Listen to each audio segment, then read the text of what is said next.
मजबूत संगठन की उसके सामने लोहा लेने के लिए कोई तैयार नहीं है। हम आरएसएस को बिल्कुल गलत नहीं कह रहे, हम तो एडमायर करते हैं, बड़ी अच्छी बात है कि ऐसा संगठन उन्होंने चला के दिखाया, ऐसी व्यवस्था उन्होंने बना के दिखाई कि जो आज देश पर राज कर रही है। तो क्या ये समाज जो सबसे ज्यादा संख्या में है, सबसे ज्यादा तादाद में है, क्या ये कभी राज नहीं कर सकता था? ये राज कर सकता था, लेकिन आपको मानसिक तौर पर कमजोर बनाया गया था ये कहकर कि आपको गांधारी का श्राप लगा हुआ है, यादव का नहीं हो सकता, ये एक दूसरे की टांग खींचेगा, ये कहकर आप लोगों को मानसिक तौर पर कमजोर बनाया गया था। अगर यादव का ना होता तो मेरठ से चलकर मैं यहां आया हूं, आप लोग यहां ना बैठे होते। तो विचार करना, कितने बड़े समाज को कितनी छोटी सी एक नीति से कमजोर बना दिया। आप बहुत ताकतवर हैं, ये वर्ण व्यवस्था से ऊपर हटो, बाहर निकलो। आपका तो वर्ण ही कोई बताने वाला पैदा नहीं हुआ इस धरती पे। कोई है जो कृष्ण पर सवाल करे तो आप तो उसके वंश हैं, आप उसके वंश हैं।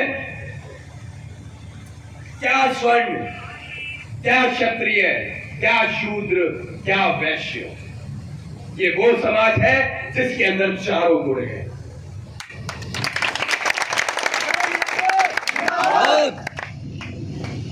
तो अब आप लोगों को इस मांग को, हमने भी अपने बड़ों से इस बीड़ा को उठाया और आगे बढ़े। हम चाहते हैं कि आप लोग भी, मेरे युवा साथी, इस बीड़ा को उठाएं। हम आपके साथ लड़ेंगे। अभी तो काले ही है, सफेद भी हो जाएंगे दाढ़ी के बाद, तब तक आप लोगों के बीच मौजूद रहेंगे और लड़ते रहेंगे। अब आप कहेंगे कि इसमें हमारा क्या लाभ होगा, रेजिमेंट बन गई तो साहब, ना आपका कोई लाभ, ना मेरा कोई लाभ। लाभ है आने वाली नस्लों का। और लड़ाई सिर्फ दो होती है, एक फसल की, एक नस्ल की। फसल की लड़ाई दिल्ली में देखी आप लोगों ने कितने अच्छे से लड़ी गई और सरकारों ने अपने घुटने टेके। तो आज ये नस्ल की लड़ाई है, ये लड़ाई है देश में मौजूद सबसे बड़ी संख्या की जाति। ये लड़ाई है आपके हक अधिकारों की, ये लड़ाई है मान सम्मान स्वाभिमान की। और इस लड़ाई में आप लोगों को एक नारे के साथ, एक कहते स्लोगन के साथ आगे बढ़ना पड़ेगा कि साथी हाथ बढ़ाना, एक अकेला थक जाएगा, मिलकर बोझ उठा।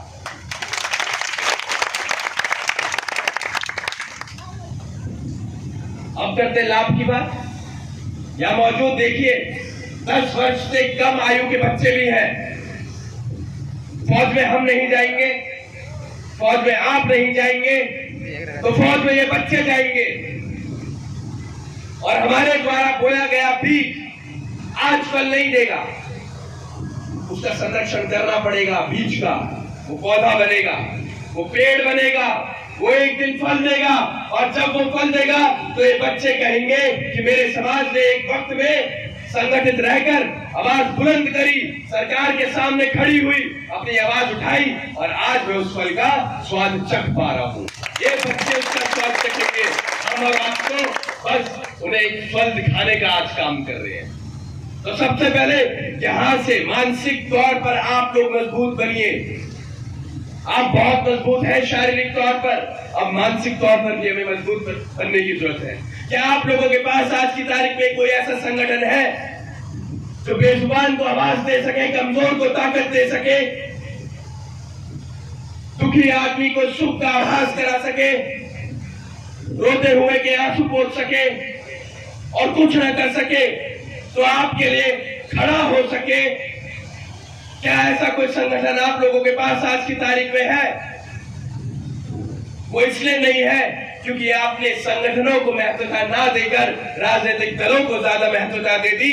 यही वजह है कि ये समाज गुलामी के रास्ते पर निकल पड़ा।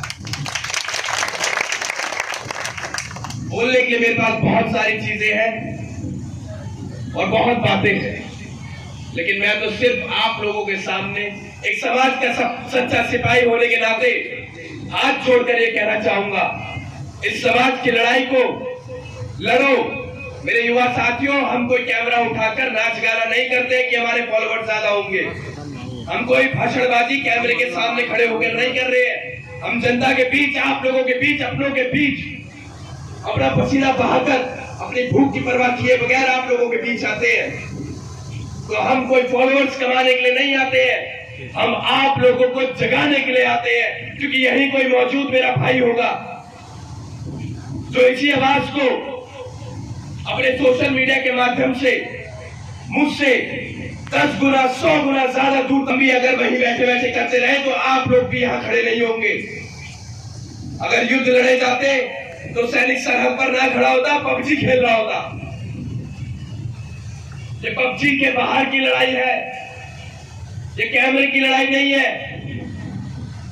ये लड़ाई है समाज की, और समाज की लड़ाई को लड़ने के लिए आपको अपने घरों की दहलीजों को लांघना पड़ेगा, अपने भूख प्यास की परवाह छोड़नी पड़ेगी, व्यवस्था करेंगे। मैं आप लोगों को वचन देता हूं, ये मैंने करा है और आगे भी करूंगा। मेरे हिस्से की अगर एक रोटी होगी मैं अपने युवा साथियों को खिला दूंगा, लेकिन उन्हें भूखा नहीं रहने दूंगा। इसी के साथ आप सबने मेरे को सुना, उसके लिए बहुत बहुत धन्यवाद। और धन्यवाद देना चाहूंगा मैं अपने उन साथियों का जो मुझे निरंतर समय दे रहे हैं। कि तो आज की तारीख में तो कोई घूमने के लिए किसी को समय भी नहीं देता, किसी के पास समय नहीं है किसी के साथ चलने का। तो सबसे पहले धन्यवाद आप सभी को। जिंदाबाद जिंदाबाद जिंदाबाद।